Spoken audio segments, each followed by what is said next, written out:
Okay, we are looking at Chapter 10 homework. First question is wanting you to look at these new accounts that they've introduced, make sure you understand what type of category they're in. Like I said, they're calling them a cost account, what increases, decreases, and therefore are they temporary or permanent. So if cost accounts are essentially going to be an expense account, then think about where do expense accounts fall on the financial statements. They go under income statement, right? So these would essentially be temporary accounts because they will be closed out at the end of the year. Only permanent accounts, the assets, liabilities, and capital, will be on the balance sheet and they stay after closing entries. Second question, they tell you in here periodic inventory system. So you're going to make these journal entries for these different situations using the periodic system. This one is assuming the perpetual inventory system, and you're making a journal entry.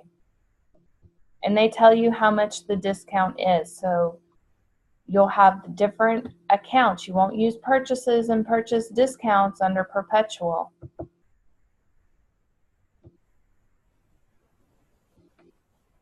This is wanting the buyer and the seller. So you have to watch which side of the books you're on. So this is applying Chapter 9 and Chapter 10. It is the perpetual inventory system. So you're going to have to think about it. For the buyer, what would they do? For the seller, how would the seller record those items? Again, perpetual inventory system, and it tells you which company is the buyer, and so you're having to record those journal entries. This one's the formula. Talking about trade discounts and a 5% cash discount. So a trade discount is taken before, and then the cash discount is after. So they're wanting you to fill in that formula from the book. Journalize the following. Again, perpetual inventory system. And I have a lot of perpetual questions on here because in real life, a lot of inventory systems are perpetual and they're continuously keeping up with it. Your smaller mom and pops stores, businesses might use periodic, but even when I took a poll in class, a lot of the students that were working said their businesses were using perpetual and they keep up with their inventory as they go along.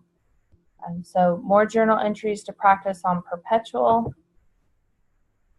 And you're completing the table, what it would be to the buyer and to the seller.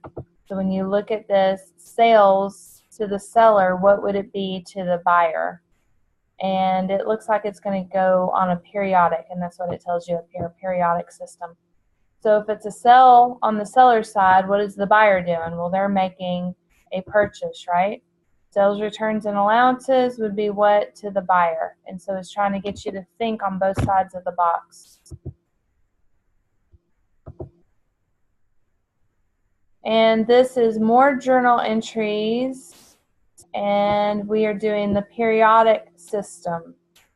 So practicing between the two systems, I think between the other video and the journal entry examples in your book, you should be able to figure those out. It may have you do some T accounts or something that's telling you everybody's balance in there. And you have what the balance is in accounts payable and cash. So if it pops up at the end and wants you to do some T accounts, hopefully it's just journal entries. So that's a summary of the homework for Chapter 10.